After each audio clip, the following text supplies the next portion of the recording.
Boa noite! Mais um programa Minha Família é Assim, com uma temática muito interessante e logo nessa semana à noite, terminando aí com uma sexta-feira e entrando no final de semana. É verdade, né? Bom Mas demais! Eu acho que esse tema vai esquentar o final de semana. Vai esquentar mesmo, é um tema muito interessante. É. Justamente, nós vamos falar sobre a presença dos transtornos no casamento.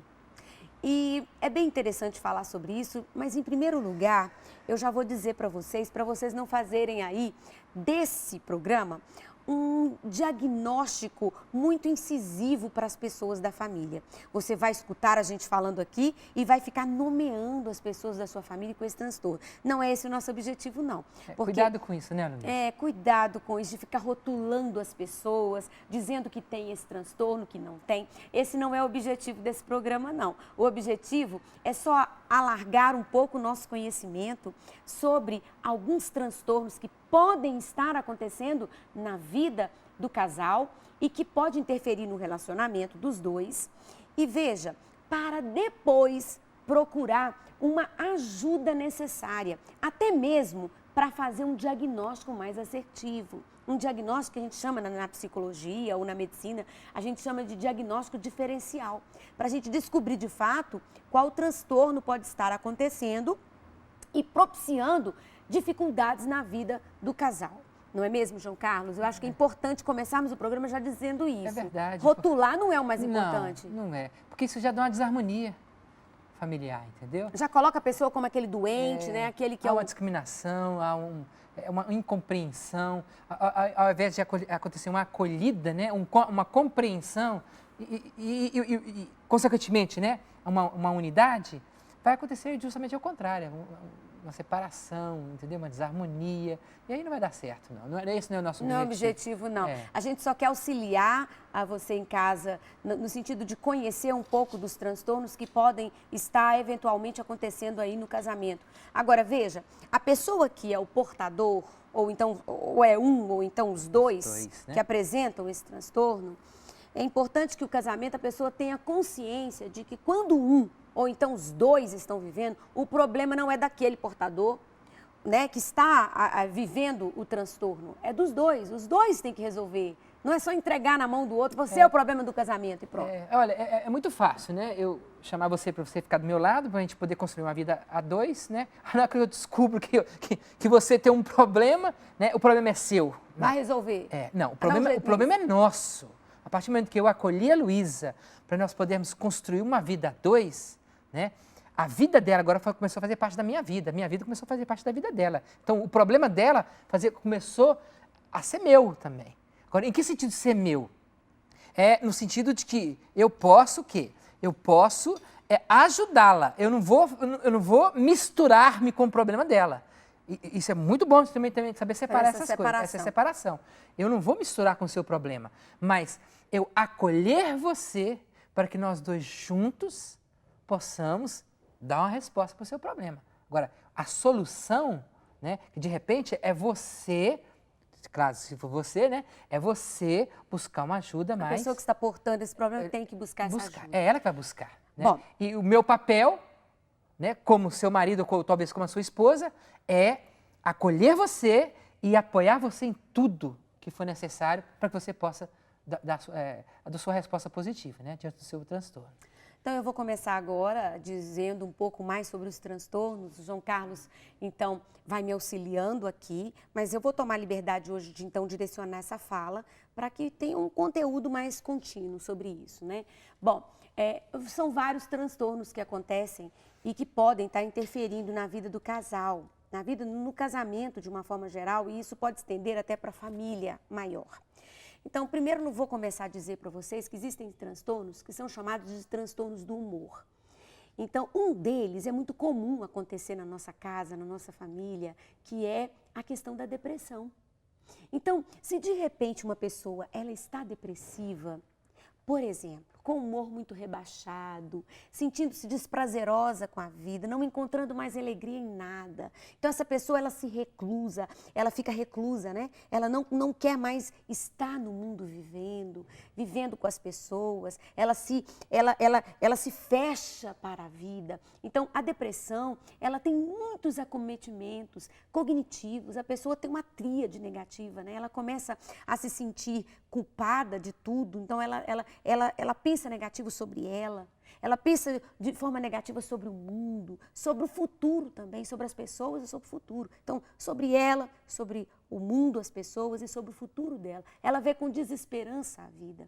Agora, você imagina uma pessoa convivendo diariamente com uma pessoa que tem depressão. Muito triste, Luísa. Então, um casamento que a gente encontra um transtorno do humor desse, uma pessoa vivenciando isso, que difícil, que dor, né? Que difícil para quem está vivendo, porque é um sofrimento muito grande. Isso não é teatro, tá? É um transtorno. Existe mesmo uma alteração cognitiva e uma alteração comportamental. A pessoa não consegue mais sobreviver ali, vivendo do jeito que ela vivia. Ela perde, na verdade, a alegria de viver. E isso, imagina num casamento que o humor e a alegria dentro de uma casa é primordial. Imagina você não querendo participar de nada. Então, é muito triste viver o transtorno do humor. E isso pode trazer um grande problema para o casamento. Pode. O marido talvez não possa compreender isso, né? A tua esposa não possa compreender isso aí. E às vezes ela não ajuda essa pessoa a refletir, a tentar entender o que está acontecendo com ela. Talvez ela até reforça esse transtorno, sem entender que está fazendo isso, entendeu?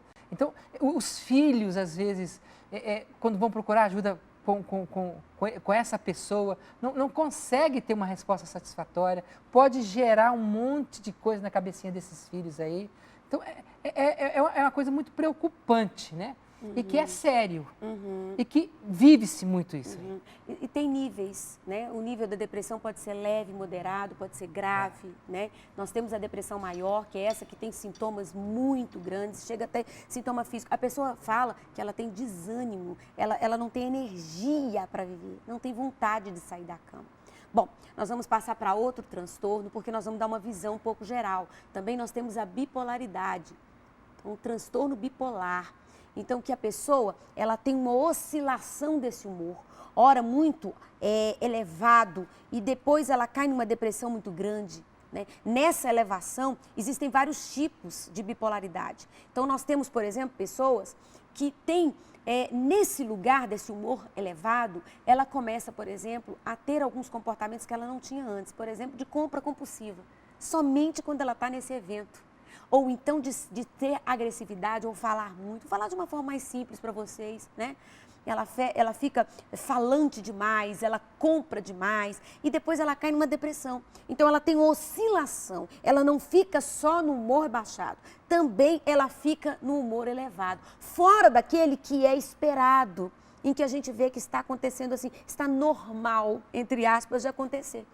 Então, esse tipo de humor gera dificuldades para o casamento, porque ora a pessoa está com o humor rebaixado e ora ela está com o humor muito elevado, trazendo alterações, né? Por exemplo, para essa pessoa, no nível de compras, de vários comportamentos que não era esperado. Isso é complicado. O marido talvez ou a esposa, não vai entender, não vai nem conseguir compreender como ela vai estar hoje.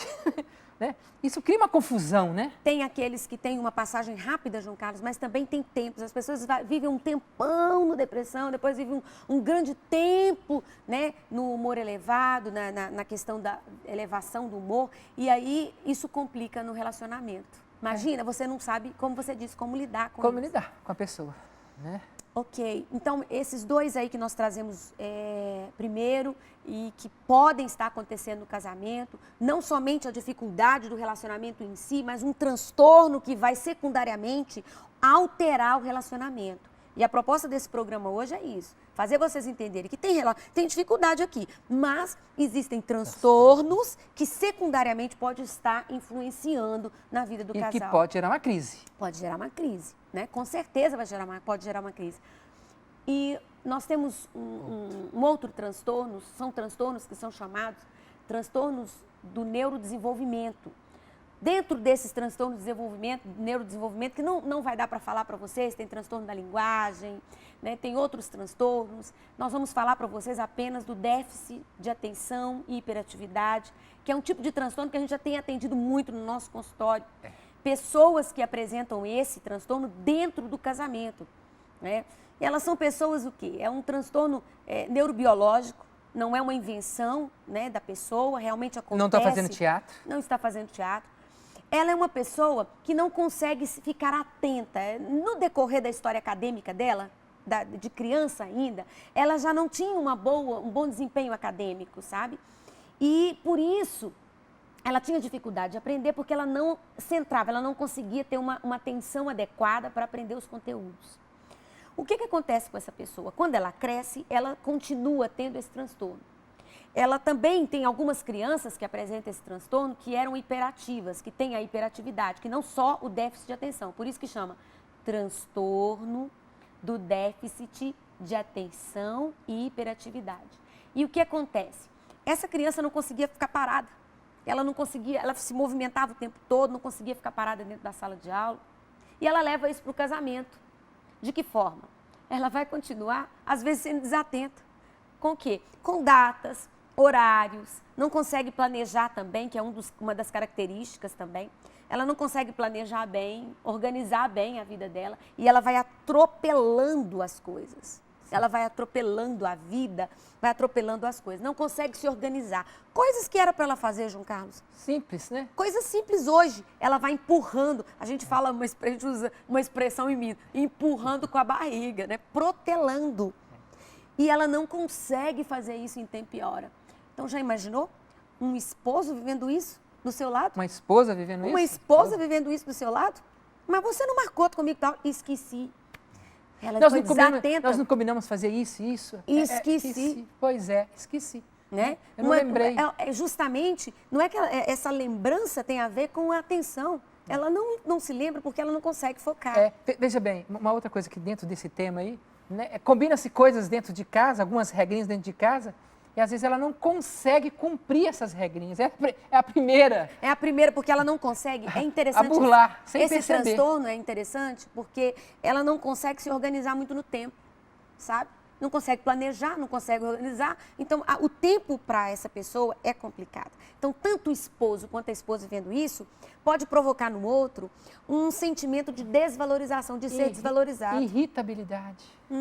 E olha que confusão. Inclusive, a pessoa com déficit de atenção, ela pode ter esse comportamento de desorganização com objetos. Deixa tudo espalhado na casa.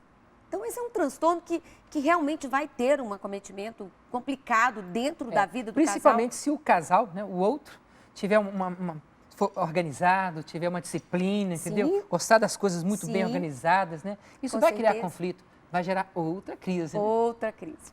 Bom, nós temos outros transtornos também. Nós vamos entrar em um agora, que ele está dentro do transtorno de ansiedade. Nós temos um transtorno, vários transtornos que estão dentro do transtorno de ansiedade, certo? De uma forma geral, a ansiedade ela é positiva. Não é toda ansiedade que é transtorno. Então, se eu estou preocupado porque eu tenho que colocar uma gasolina no carro, isso é um tipo de ansiedade, porque eu estou pensando antecipatoriamente de algo que eu devo fazer. E eu preciso me organizar. Preciso me organizar para cumprir, colocar a gasolina no carro. O que acontece com uma pessoa que tem transtorno? Essa preocupação, ela não é pequena. Ela fica em volta dessa preocupação o tempo inteiro. A pessoa coloca uma lente de aumento ali naquele problema. Uma lente de aumento. Já não é mais somente ansiedade. É um transtorno da ansiedade. Ela passa 24 horas do dia preocupada. Então, nós temos um que é chamado de transtorno da ansiedade generalizada. O que é isso? A pessoa fica preocupada com tudo. Que horas a gente vai viajar? E quando vai viajar, será que vai ter acidente? Como é que vai ficar? E ela não consegue sair disso. Ela se preocupa com tudo. Vai chegar alguém na nossa casa? Como é que vai ser? Então, ela fica em volta daquilo e não consegue sair. Imagina uma vida dessa. Não consegue nem sair e nem dar solução. Não dá solução. Né? Ela fica preocupada o tempo todo e a cabeça não para. Isso prejudica em muito vários aspectos. Isso causa... Até mesmo na sexualidade, na afetividade. Causa desordem, né? Sim. No ambiente, né? Então, sem ela imagina perceber. que esse transtorno também tem provocado muitos sintomas, porque provoca sintomas físicos, né? O batimento cardíaco, a pessoa fica acelerada, outra sudorese, né? A pessoa ela tem crises de ansiedade muito intensas, chegando até ir para o hospital. Veja, nós temos outros transtornos da ansiedade que não vai dar para a gente entrar em todos, não. Sim. Por exemplo, nós temos um transtorno que chama transtorno do pânico, em que a pessoa, ela acredita, ele está dentro do transtorno de ansiedade, ela acredita que ela pode morrer, ela identifica, ela fica hipervigilante, ela fica vigiando o organismo, e o coração vai disparar um pouquinho ali, como todo mundo dispara. Se eu correr, o coração dispara. Isso é um gatilho para... Ela entende que ela pode morrer, e quando ela faz isso, ela faz o organismo entrar num processo de pânico, que é próprio do nosso organismo para proteger a nossa vida. O que acontece? Essa pessoa começa a ter sintomas físicos. Então, o coração dispara, ela não consegue respirar adequadamente, não há uma troca gasosa adequada e o cérebro dela começa a sofrer com isso, ela começa a ter tonteira, os nervos começam a ficar todos, né, de forma tensionados, as extremidades começam a ficar assim, né, nesse posicionamento, às vezes com falta de circulação nos membros. Então, isso tudo, né, vai levar com que a família vá para o hospital e essa pessoa tem crises constantemente, ela começa a ter um processo que chama agorafobia. Ela começa a ter medo de sair de casa também. Né? Ela não quer sair porque ela tem medo de passar mal, porque se ela passar mal. E essas pessoas com transtorno de ansiedade vivem uma expressão que chama e se. O que é e se? E se eu fizer? E se eu não fizer? Né? E se eu sair de casa? Então, vejam que complicação os transtornos podem causar, desculpa, né? Na nossa vida. Né? Então, vários transtornos podem entrar na nossa casa, porque nós não estamos isentos de nada. Né? Nós temos o TOC, né? Transtorno obsessivo compulsivo, que hoje não está mais como um transtorno de ansiedade, ele é a parte. E o transtorno do TOC, no DSM-5, tá? Um manual diagnóstico. E dentro dessa perspectiva, o TOC é transtorno obsessivo compulsivo. A pessoa fica o tempo inteiro com pensamentos na cabeça, pensamentos que vêm e não dão paz, e ela fica ansiosa, fica o tempo todo ali vivendo esse tipo de pensamento. E é muito interessante, né? Como que é esse pensamento dele? É repetitivo. São vários tipos, viu? São aqueles que são os verificadores, que fica verificando porta. Será que está fechado? Não está. Ele sai, tá fechada a porta. Ele sai, ele volta. Será que está fechado? Deixa eu verificar. Aí ele verifica. Aí ele deita. Será que está fechado? Ele volta. Por quê? É porque ele esqueceu? Não é problema de memória, não. É um problema de pensamento. Um pensamento que vai a todo momento ali invadindo e falando para ele, verifica, acho que você não fechou. Será que você fechou? Será? Então, o fato dele ir lá e mexer na porta para verificar já traz um alívio. Então, a pessoa ela vive uma obsessão, que é essa ideia, e a compulsão, que é esse ato que ela faz para diminuir a ansiedade que ela vive. Então, nós estamos isentos disso? Não. O casamento pode passar por isso. Pode acontecer, né, em qualquer família. Ainda nós temos vários, não vai dar para falar todos aqui, todos. Que nós vamos ter outros momentos para falar, mas nós temos, por exemplo, transtorno de personalidade, né, transtorno, vários tipos de transtornos que podem acontecer na vida do casal. Nós temos também transtornos que estão relacionados, por exemplo, à sexualidade, que são as disfunções sexuais. Isso que nós estamos falando aqui, nós estamos escrevendo um livro. Ótimo. Nosso livro é manual. Dica pra gente começar a falar do nosso livro, né? O manual para o diagnóstico familiar. E esse livro, um pequeno manual, né, para o diagnóstico familiar, um capítulo desse livro é sobre os transtornos que o casamento, né, que as pessoas podem vivenciar no casamento.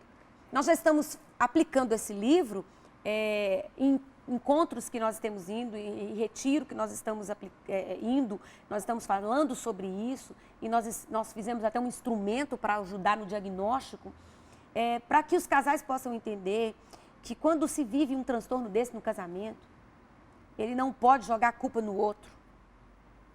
Ou, ao mesmo tempo, esquivar da responsabilidade dele. É isso que eu ia comentar, né? Luísa. Sim.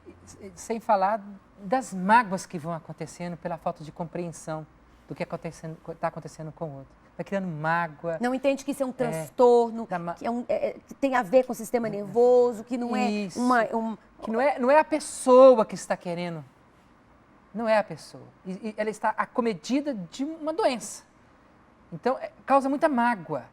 A mágoa, muito ressentimento. Vai se afastando um do outro. Então, o relacionamento não fica bacana entre os dois, né? Com certeza. Há uma desarmonia conjugal aí. Então, isso é muito ruim, porque às vezes o cara, né, ou a pessoa, a mulher, né, a esposa ou o esposo, não compreendendo esse tipo de transtorno que está talvez acontecendo naquele momento ali, acha que o outro não gosta dele, não se esforça, não está se implicando naquilo que você às vezes você não está, você está diferente, está acontecendo alguma coisa com você, acha que ele não está querendo se implicar, não é uma doença, né? É por isso que nós estamos aqui hoje nesse programa e também estamos trazendo esse toque, capítulo no nosso livro, no nosso próximo Justamente. livro. O quê? Que existe transtornos aí na vida que a nossa família não está isenta disso, não. A gente vai trazer, vai viver isso dentro da nossa casa. E esse transtorno vivenciado na nossa casa vai influenciar lá com o outro. E pode gerar uma crise sem precedentes. E às vezes, olha, a gente vive isso, eu e o João Carlos, o casal às vezes chegam a separar mesmo, a divorciar-se, viver esse momento de separação por causa de um transtorno. E isso às vezes passa. Isso às vezes passa, gente. Isso não é eterno. Uma pessoa depressiva, ela pode sair desse processo. Pode. Ela precisa ser cuidada. Precisa ser cuidada. É verdade. Né? E olha, o casal tem que prestar muita atenção nisso daí, porque isso pode ser motivo de separação, mas o que pode acontecer? E ela não tomando consciência de que eu trouxe você aqui para estar do meu lado, né? E eu vou estar junto com você nessa luta, ela pode querer se afastar. Quantas pessoas sofrendo isso daí, ela se separou, ela abandonou a casa, entendeu? E ao invés dela começar a entender que isso também vai fazer parte também desse caminho dela, nessa vida a dois, né? E fica mais fácil, tá vendo? Eu assumi você. Fica muito mais fácil eu assumir junto com você a sua própria cruz, que a cruz é sua, né? Mas eu vou estar aí sendo sirineu para você. Me ajudar a carregar essa cruz. Ajudar a carregar essa cruz. Seu Carlos, eu digo para você que quando o esposo ou a esposa ajuda a carregar essa cruz, é nesse momento em que o outro percebe essa manifestação real do amor. Veja, aquele que está vendo que o outro está com depressão e que não desiste dele, que está ali todo dia, está cuidando, está paciente, né? Porque é difícil, eu sei que é difícil para você lidar com depressão. Não é tanto fácil, quem vive quanto para quem cuida.